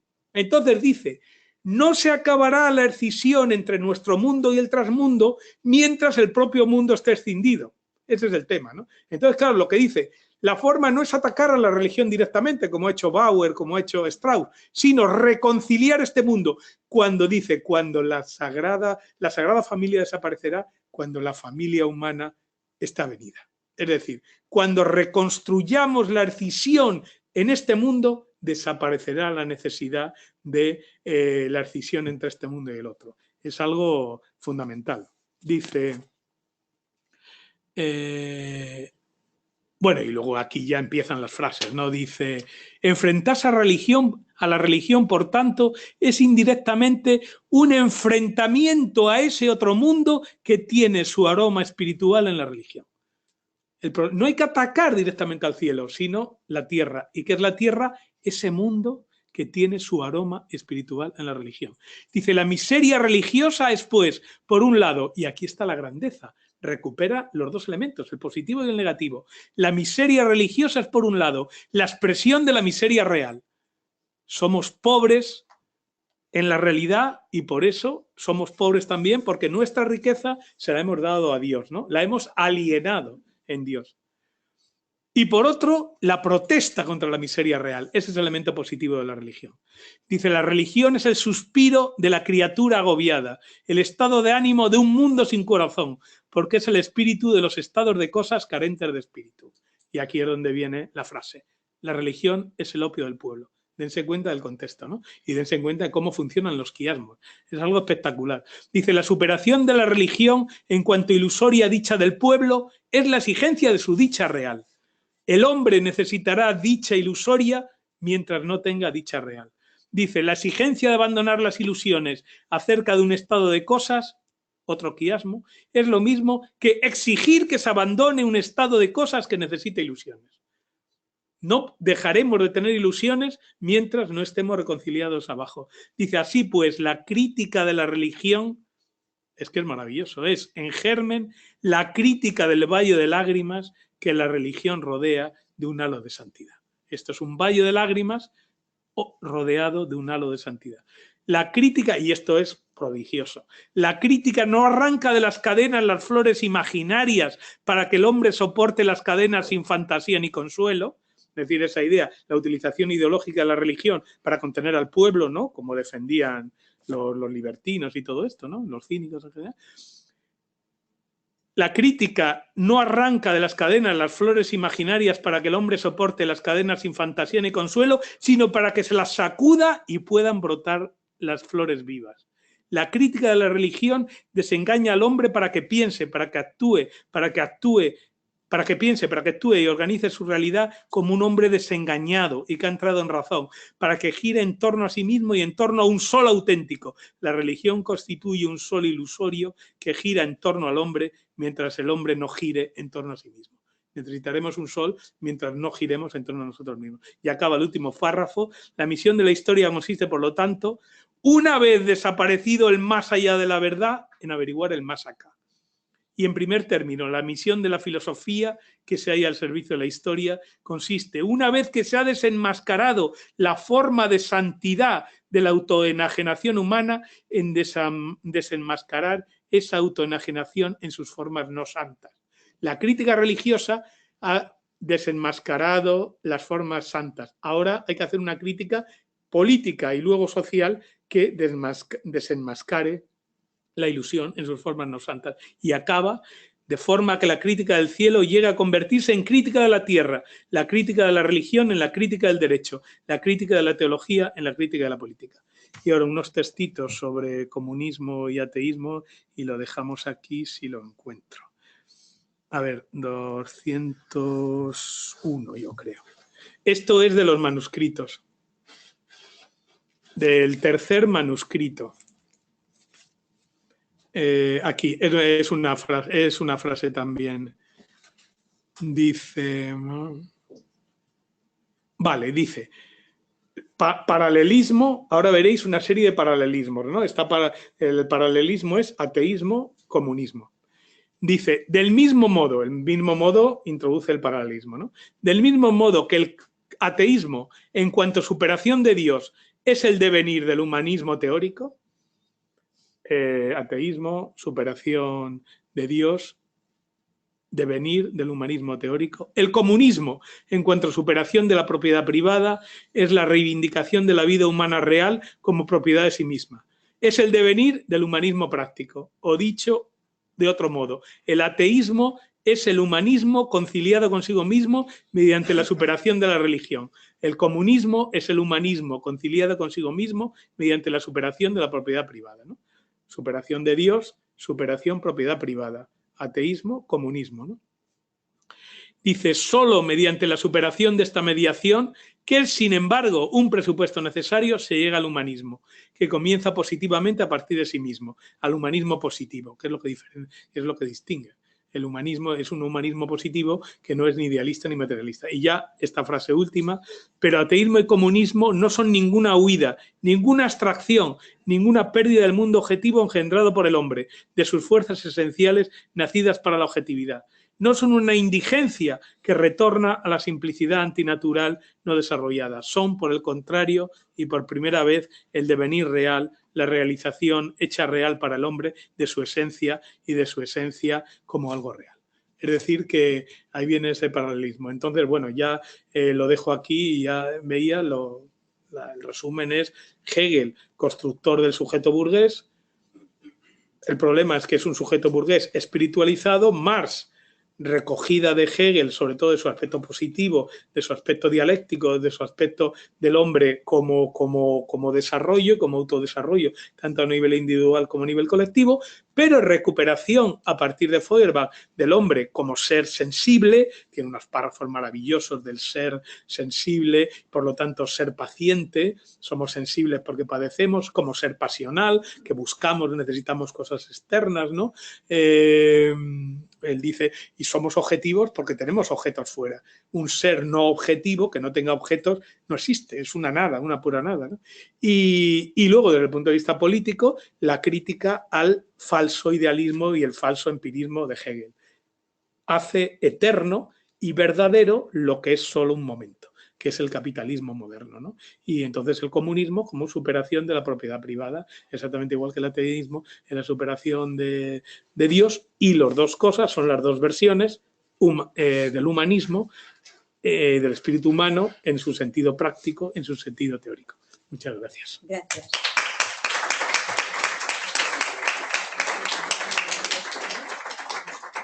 Bueno, muchas gracias, profesor. Ha sido una conferencia maravillosa. Que son unos textos que van solos, vamos. Y el capitalismo ha muerto, eso...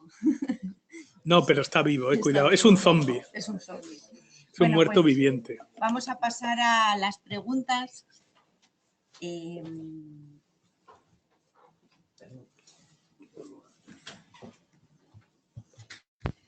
Pues eso, pasamos a las preguntas. Sí que os pediría, bueno, hay mucha gente, podéis veniros hacia acá. ¿Oís bien allí? Ah. Me voy a levantar para animar.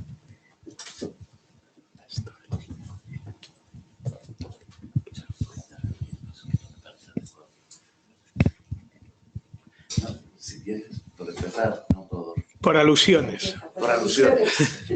No, bueno, me ha gustado, muchas cosas me han gustado, porque es que, claro, son textos y pasajes... Unas joyas. Pues de toda la vida.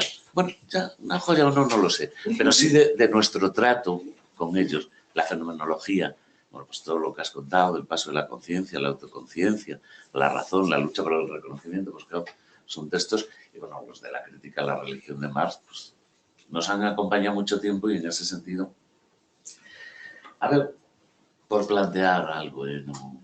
Hemos discutido de esto tantos años que entonces, pues no lo vamos a solucionar ahora media hora, pero por plantear dos cosas. Una respecto al socialismo utópico y el socialismo científico. A mí me parece muy bien la crítica de Marx al socialismo utópico de la época para transformarnos a los... Tenemos que contraponer la realidad ahora a una fantasía, sino que es preciso conocer la realidad de la que partimos para ver qué posibilidades hay en ella y transformarla. Pero, como yo no creo que se deduzca a través de las contradicciones internas del capitalismo, se puede pensar eso, pero esa es la lectura más hegeliana. Y ya sabes que yo ahí soy más kantiano y más marxista-blogiano. Me parece que las contradicciones internas solas no nos llevan, lo cual implica una certeza totalitaria que a mí me parece negativa, como Habermas les denuncia. Es decir, esa lectura hegeliana porque hegeliana en el fondo, según la cual el proceso internamente necesariamente nos lleva, eso conlleva la certeza totalitaria, dice Habermas. Y ahí a mí me parece como un momento al menos kantiano de claro que es preciso conocer la realidad, pero tengo que ver hacia dónde la encamino, que es lo que quiere recuperar Bloch, que es marxista en una de sus versiones. Pues bueno, quiero decir que eso es un asunto de discusión. Si no lo hago para liquidar ahora la discusión, sino por animar. Y la segunda es respecto a la religión. El texto es de los... No sé si Marx es tan bello siempre, ¿eh? Marx es de muy difícil lectura y no siempre es tan poético. Es verdad que ese texto le salió redondo. Por los quiasmos, las antítesis violentas, fuertes. Yo creo que la religión ha sido eso en gran medida, en muchos momentos, pero para no salirme del marxismo, el primero que lo critica es Bloch. No, la religión es eso y muchas otras cosas. Marx tiene ahí una visión muy unilateral. Eso respecto a la función que cumple. Y respecto a la esencia, a mí con Marx me pasa lo que con Freud y con Nietzsche. Es que dan por supuesto que como la idea de Dios es una idea humana, es falsa. Pero no dicen un ápice, es que no tienen una línea de confrontación con Kant. El primero que dice que la religión es ilusión no es Feuerbach. Siempre se le atribuye, es Kant. Cuando dice que Dios es un sign, algo que nos aparece, pero que no tenemos un objeto con el que hacer síntesis. Pero eso no quiere decir que necesariamente la ilusión sea ilusoria.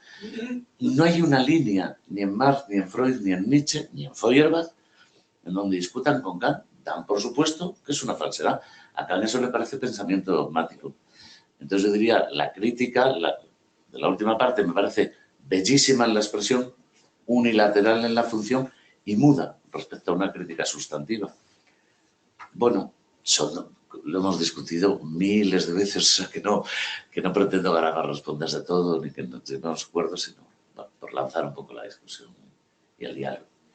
Y los textos maravillosos y las obras también, aunque habría que añadir que además de esa maravilla tienen una oscuridad, a veces tanto en Marx como en el propio Hegel, que son, bueno, en vano se les llama Hegel el oscuro. Yo es que cuando tuve que estudiar a Hegel, y esto es lo último que digo, con Antonio Pérez, como aquello me parecía fuera de todo posibilidad de entendimiento, pues dije, encontré el librito de Adorno de cómo entender a Hegel el oscuro. Que es más oscuro. Claro, y dije, esto es lo que yo necesito, pero es que luego, cuando leí Adorno, pensé, ahora necesito un libro que sea cómo entender a Adorno en cómo entender a Hegel el oscuro. Es decir, muy bonito tal, pero no nos animemos en exceso, lo digo por que los textos son endiablados, como se sabe, ¿no? Pero bueno. Sí, hombre, yo creo que ellos dan por supuesto, claro que, y además ahí lo dicen cuando sigue a Feuerbach, esto de que un espíritu, vamos, que un ser que no sea objetivo y tal, que no tenga objetos con los que se relaciona, que no existe, que es una nada, es decir, que es un rechazo, bueno, es que lo dan, claro, lo dan por supuesto, que no pierden, pero bueno, eso ya lo habían dado toda la tradición desde el 18, o sea, toda la tradición materialista, ¿no? Ellos no, lo que pasa, yo creo al contrario, que él reconoce además que mientras que la familia humana esté escindida, pues la familia divina será necesaria, o al menos será justificable. Entonces, claro, ese es el problema, pero también reconoce que tiene un elemento también positivo. Dice, no reconcilia con las cadenas, sino que dice que hay que romper las cadenas, ¿no? Entonces yo creo que él tuvo un matiz... o sea, vamos a ver, que su ateísmo es un ateísmo teórico, no militante, porque él no tenía problema en ir a una iglesia, vamos, quiero decir, que no era... es que yo viviría en una iglesia y si es barroca y jesuítica más. Entonces, pero vamos, el asunto es que yo creo que ahí está el reconocimiento, ¿no? El reconocimiento. Yo además le doy más, porque él tiene el reconocimiento histórico. Yo soy más pesimista todavía, porque pienso que hay una cuestión antropológica. Mientras que nos muramos, será muy difícil que no haya gente religiosa. o que todos no tengamos un elemento religioso. Y como morirse, a pesar de todas estas barbaridades del transhumanismo, pues nos va a tener que pasar, pues entonces que tiene cuerda para rato. Ahora bien, pero bueno, eso es un reconocimiento también de la eficacia, ¿no? Entonces, claro, quiero decir que no... Spinoza, cuando la señora en donde vivía le dice ¿cuál es ¿cuál es el Dios verdadero? Le dijo el suyo. O sea, que no hay problema, que eso, cada uno se salva como puede. Hay un libro que dice el Dios y la salvación de los ignorantes, la salud de los ignoros. Y que, mire, pues eso, como decían, que tenga filosofía, el que no pueda tener filosofía, que tenga religión. Es decir, que ahí no hay problema, que bueno, pues cada uno aguanta como puede. Y para no pegarnos un tiro, pues oiga, entre pegarse un tiro o deprimirse o creer, pues usted crea. O sea, no hay ningún, yo prefiero que crea.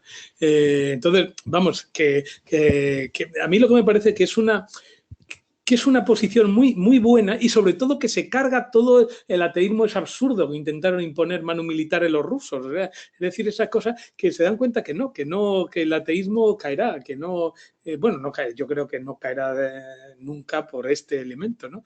Pero que no hay que hacer una política activa de frente a eso, ¿no? Y que incluso reconoce, oye, pues que por una parte concilia con las cadenas, pero por otra parte exige que no haya cadenas.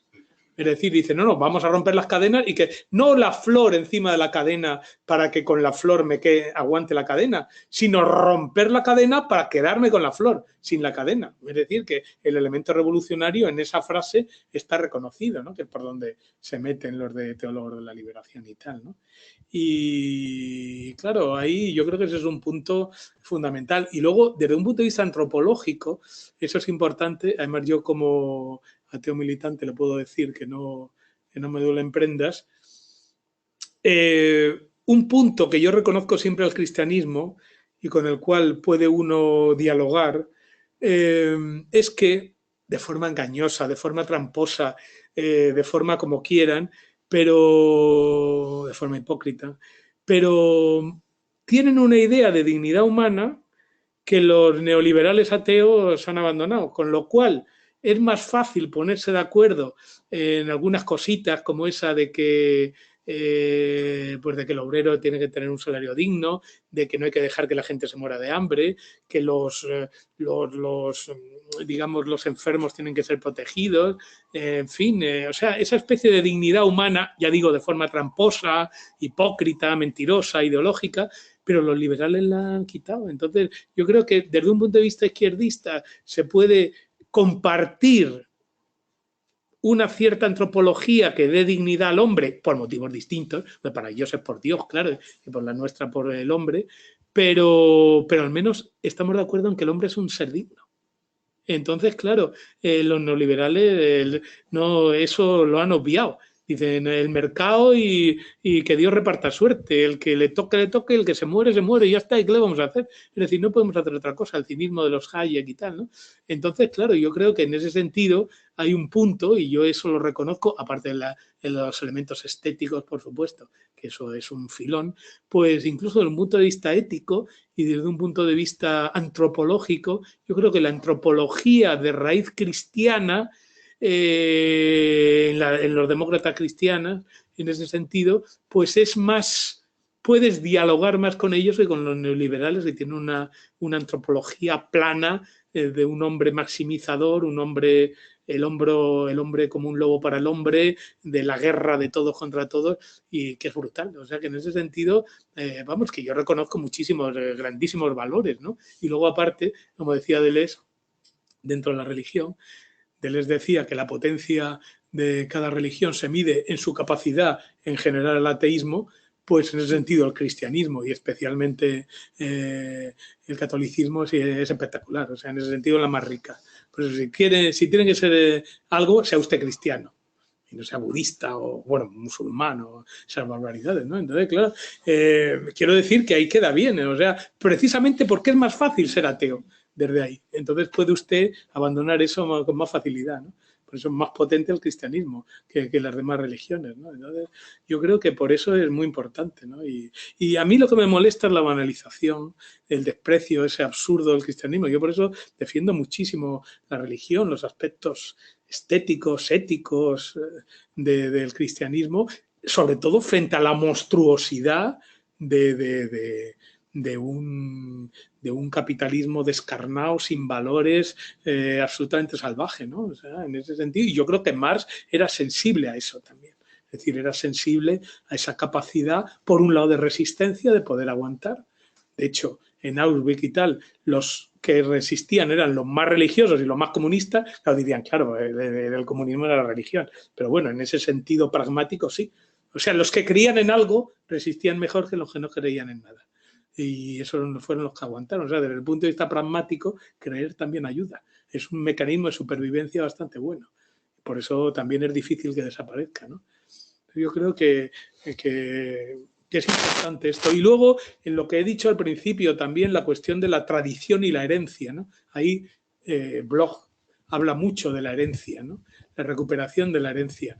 No podemos eliminar toda la herencia burguesa, como se intentó hacer en el Prolet Cool en el 17, quemar los museos, destruir las iglesias, machacar la literatura, o lo que están haciendo ahora los postmodernistas, que cualquier escrito absurdo bueno, esto es muy políticamente correcto, pero de una negra lesbiana analfabeta vale más que Shakespeare y que Homero. Yo creo que eso es una barbaridad. Es decir, que la recuperación de la tradición es verdad que tiene un elemento muy autoritario, es verdad que tiene un elemento egocéntrico, es verdad que tiene un elemento machista, etcétera, etcétera, etcétera, pero también a pesar de todo eso y criticando todo eso, no todo lo mismo.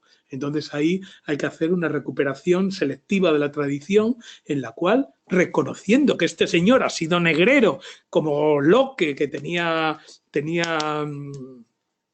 acciones de compañías industriales, o el Marqués de Comillas, que era un negrero, como le acaban de quitar de Barcelona, pero también han hecho, es decir, que no pueden, o lo que decía Vargas Llosa, en eso no estoy de acuerdo, pero en algo, dice, bueno, es que si aplicáramos estos cánones tendríamos que cargarnos el 90% de la literatura universal. Entonces yo creo que la cuestión de la recuperación de la tradición exige cuidado. Es decir, yo creo que no se puede, como dicen los italianos, tirar el bambino con el acqua sporca, que hay que hacer una selección sabiendo lo que hemos hecho. Es decir, eso no significa tampoco decir es que no es machista, es que no es burgués, es que no es negrero. Sí, es negrero y es machista y es burgués, pero a pesar de todo ha logrado construir una obra que es maravillosa en esto. Entonces, quiero decir que lo mismo que a Lenin no se le ocurrió decir, como los ferrocarriles son capitalistas, vamos a tirar los ferrocarriles. No se le ocurrió. E incluso decía que el comunismo era el soviet más electricidad. Se cargó el soviet, pero se quedó con la electricidad. El comunismo sí tenía que ser soviet más electricidad, pero también los soviets, ¿no? Pero lo importante es que dijo la electricidad y él trajo el fordismo de Estados Unidos, ¿no? Entonces, quiero decir que yo creo que ahora en estos momentos, tanto de posmodernismo, poscolonial, posfeminismo, pues todo, pues la cuestión de la tradición, de la crítica de la tradición, de la recuperación de elementos fundamentales de la burguesía a nivel cultural, a nivel vital, a nivel antropológico, incluso yo creo que es una cosa que no se puede hacer alegremente, hacer una tabula rasa y meternos, porque nos metemos en la barbarie. Es que literalmente muchas veces la crítica de la cultura burguesa nos lleva a la barbarie. Los que se han cargado la cultura burguesa fueron los nazis. Entonces hay que tener mucho cuidado con eso, ¿no? O los talibanes.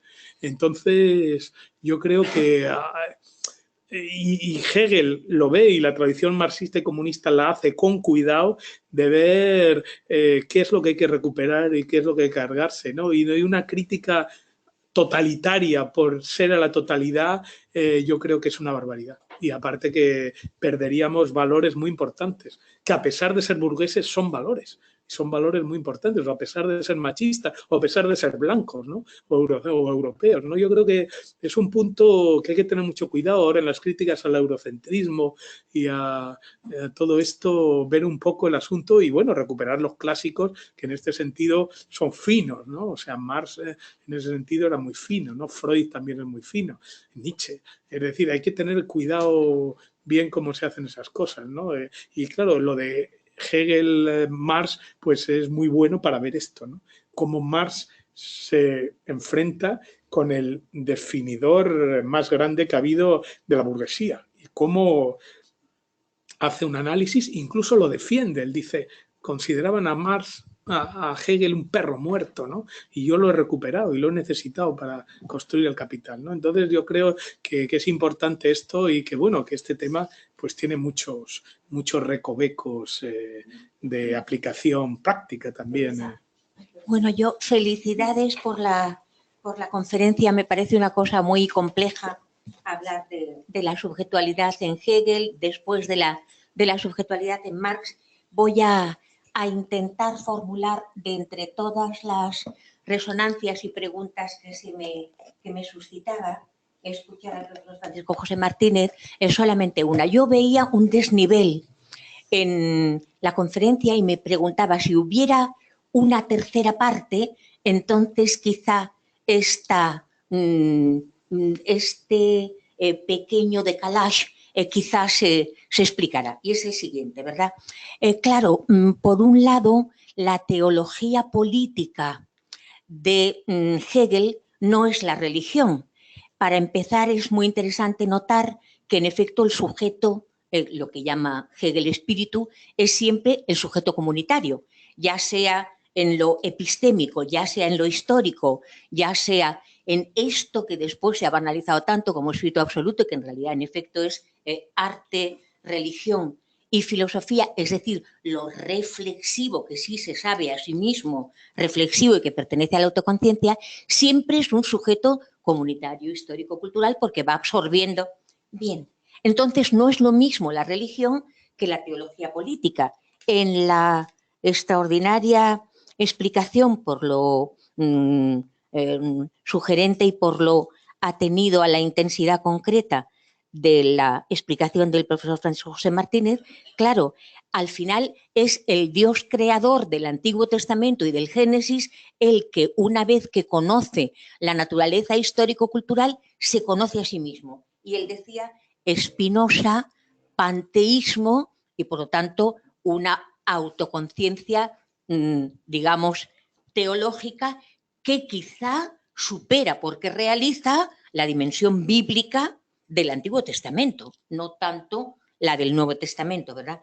Pero eso no es lo mismo que una dimensión de religiosidad alienada, feuerbachiana, en la que construimos a un superhombre a imagen y semejanza del hombre todopoderoso, ni tampoco, claro, por lo tanto, la liberación de ese Dios daría lugar más que a liberarse de ese propio mismo macromonigote construido por el hombre, ¿verdad? Bien, bueno, dicho esto, que ya es más largo de lo que yo quería, lo mismo en el caso del humanismo práctico, bastaría con la liberación de la propiedad privada. Lo que me sorprende, y pido perdón por un preámbulo tan largo, lo que me sorprende a mí es que si en la clave de comprensión de Hegel es en efecto la rememoración, el repliegue, la Aufhebung, la superación en el sentido de una canalización de lo mejor, de lo excelente, de la celebración, que ahí ha sido interesante también el elemento Homero o el elemento de la poética de Aristóteles, ¿verdad? O el elemento de Heráclito. Bien, esto no es nunca positivista, mientras que en la comprensión, al parecer, de un realismo marxiano, estamos ante una superación psicomtiano positivista de un Hegel al que se tiene por espiritual, como si espíritu no significara comunidad. Entonces, ese doble enclave me ha sorprendido porque me estoy ateniendo a lo mismo que decía el profesor Francisco José Martínez en su comprensión de la propia dialéctica. Lo que me sorprende mucho es el realismo, por así llamarlo, de Marx, y lo que no podemos, después de haberlo descrito sucintamente, es entender que estábamos hablando de filosofía del espíritu. Esto es en el sentido de la reflexividad histórico-cultural comunitaria que justamente se ha comentado. Bueno, pues me gustaría saber cómo se explica. Es decir, no parece desde esa explicación que haya ninguna superación marxista de Hegel. Sí, bueno, yo creo que ahí hay una hay una recuperación a partir de Feuerbach y tal del elemento, sí, del elemento sensual del hombre. Ahí los textos que retoma de Feuerbach, ¿no? Del hombre como un ser sintiente, como un ser sufriente, como un ser pasional, hombre y colectividad. Es decir, bueno, son las dos dimensiones. Se retoma en el primer punto, en el aspecto cognoscitivo, epistémico de sujeto-objeto, se dice eso, ¿no? De que el hombre no puede, que el ser es objeto porque tiene objetos exteriores, es decir, que hay una especie de exterioridad y de independencia, que en Hegel, en cambio, eso queda subsumido, ¿no? Y eso es a nivel individual, pero también, claro, el sujeto es un sujeto colectivo. Él insiste siempre, Marx, que vamos, el núcleo, y en Hegel él lo retoma en eso, está completamente de acuerdo, ¿no? Es el sujeto como ser genérico, y el ser genérico en la humanidad. Es decir, aquí el hombre no es el hombre individual también, pero es el hombre colectivo, es el hombre, bueno, lo que él llama el ser como género. El ser genérico del hombre es el ser como humanidad. Lo que le define es humanidad. Y yo creo que el aspecto colectivo está recogido. Lo que pasa es que, claro, y ahí, bueno, yo estoy ahí en esa línea, ¿no? De griego, de los griegos, los materialistas, alguno medieval que hay por ahí perdido, los renacentistas, luego la Ilustración y alguna línea del 19, la filosofía de la naturaleza y el vitalismo nietzscheano, ¿no? Es decir, yo ahí sí creo que el hombre es un ser finito, físico, sensible, en ese sentido realista. Es que yo soy realista crítico, pero realista. Es decir, yo creo que una cosa es lo que tenemos en el coco y otra cosa es la realidad. Entonces, la crítica que hacen ellos a Hegel es que para ellos al final la realidad, o sea, que hay espíritu, coco simple, exteriorización, la naturaleza, la materia, coco exteriorizado, y al final coco concreto, complejo con la materia, pero al final vamos del espíritu al espíritu. Es decir, la idea de convertir al hombre en autoconciencia. El único elemento de contacto, que es la conciencia sensible, es el inicio. Es lo que rápidamente hay que abandonar para meternos en el... O sea, que es lo moete, porque claro, Hegel la ventaja es que mantiene todo. Como es un proyecto totalizador, no totalitario, sino totalizador, mantiene todo. O sea, la certeza sensible tiene un sitio, pero es el sitio más pobretón. Mientras que, claro, los materialistas dicen, no, oiga, es que esto da mucho juego, ¿no? Como dice Spinoza, de leer leyendo a Spinoza, no sabemos lo que da un cuerpo, ¿no? Lo que puede dar de sí un cuerpo cuando no esté dirigido por el alma. Es decir, que yo creo que sí, que claro, Marx se coloca claramente, igual que Feuerbach, en la línea de Diderot y en la línea de los marxistas, de los materialistas del 18. Somos seres finitos, físicos, sensibles, que nos relacionamos con los objetos exteriores de una forma exterior, y los objetos exteriores están de verdad fuera, que no los podemos subsumir completamente en nosotros, aunque la naturaleza es una naturaleza humanizada, es algo exterior.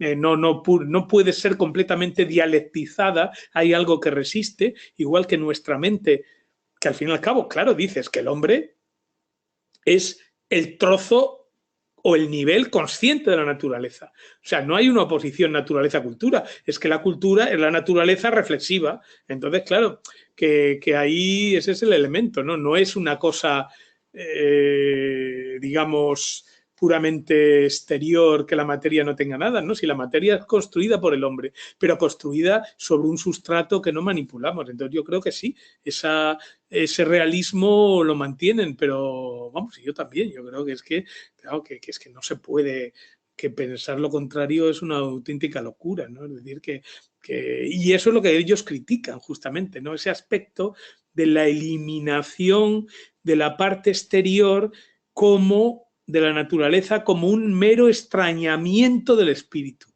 sea, es como una exteriorización del espíritu que luego es recuperada otra vez. Con lo cual ellos piensan que la naturaleza, que para ellos es el sujeto, se transforma en en el predicado. La naturaleza, que es lo primero, se transforma en el lado intermedio, al final eliminado otra vez.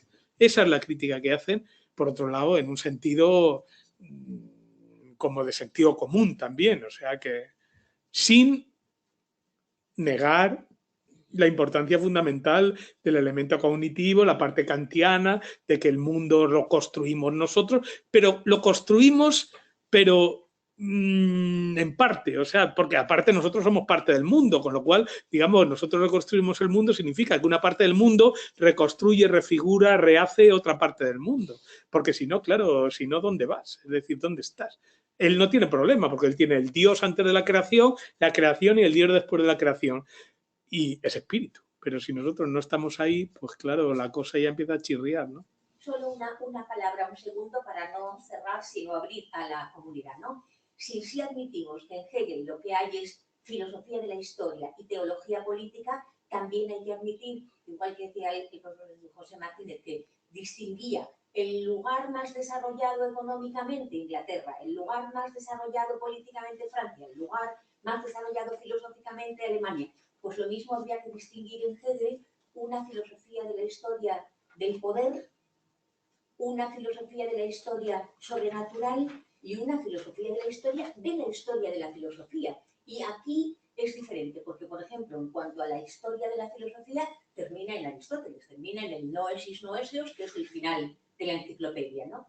Entonces, todo eso da mucho que pensar en cuanto a una sustitución del problema del lenguaje por el problema del hombre que habla el lenguaje y además lo habla en ese sí, circunscrito históricamente a los movimientos emancipatorios que convierten a la clase obrera en proletariado, ¿no? Bueno, quiero decir solamente que no es lo mismo el lenguaje que el movimiento tampoco, ¿no?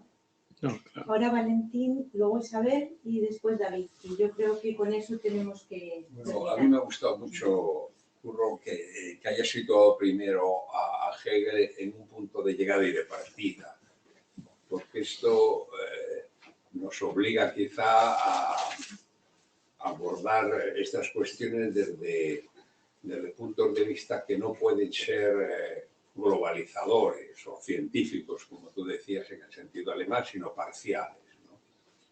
Entonces yo voy a hacer, teniendo en cuenta este horizonte, tres cuestiones. Una histórica, que me gustaría vuestra opinión como filósofos profesionales en relación.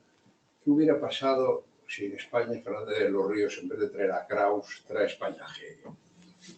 Es decir, si la filosofía española, que ha dado tantos bamboleos, que empieza líneas, termina, pasa, viene, va, pivota y tal, hubiera sido un pensamiento fuerte, hegeliano, más allá de Pimargal, que fue uno de los grandes hegelianos del XIX, hubiera sido realmente un pensamiento asumido por las generaciones españolas y con su evolución, que lógicamente podría haber sido la que tú has señalado, hacia un marxismo bien asumido hegelianamente. Esa es la primera cuestión.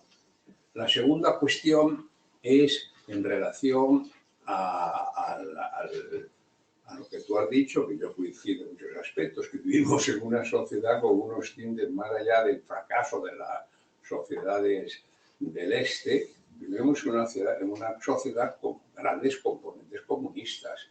Ahora bien, lo que no sé si eso prueba algunas tesis de Marx, por ejemplo, la disminución de la tasa de ganancia, en la medida de que el problema de Marx, yo creo, que es la extracción de la plusvalía exclusivamente de la mercancía.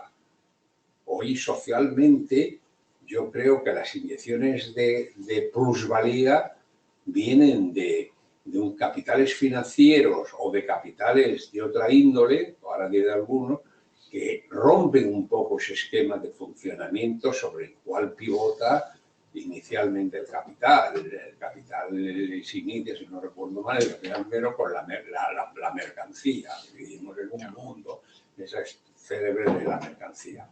Por ejemplo, ¿cómo podemos entender el desarrollo de una sociedad, ahora que está poniendo Fariña, de la sociedad gallega, si no es a través de la riqueza que ha creado la droga, aparte del dolor?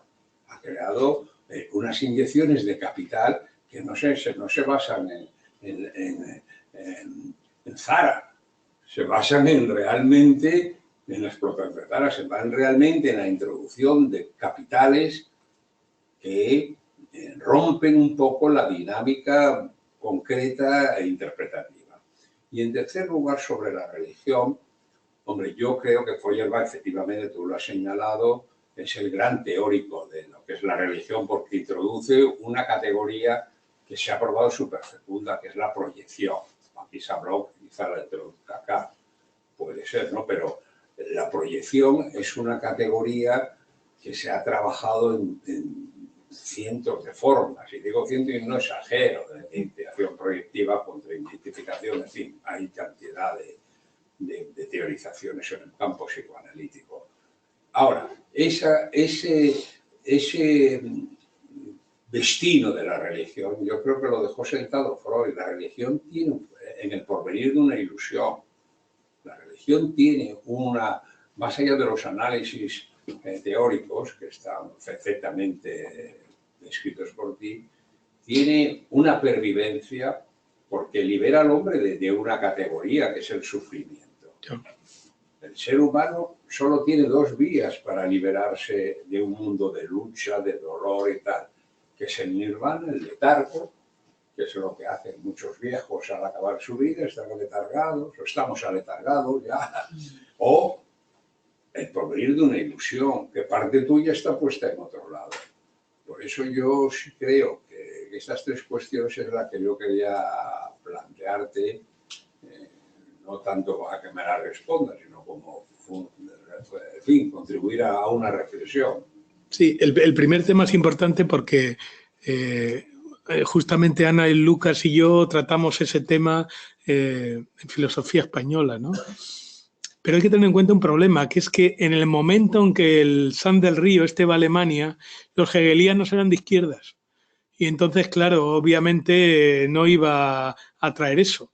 Y por eso cogió al krausismo. Y es verdad que los hegelianos eran Pi Margall y era una escuela, entraron por filosofía del derecho, porque era una escuela en Sevilla y en Pi Margall. Entonces, claro, el problema es que en los años 40, que es cuando viene lo de San del Río, el hegelianismo es hegelianismo de izquierdas, incluso en Alemania. Y por eso, claro, estaba muy mal visto.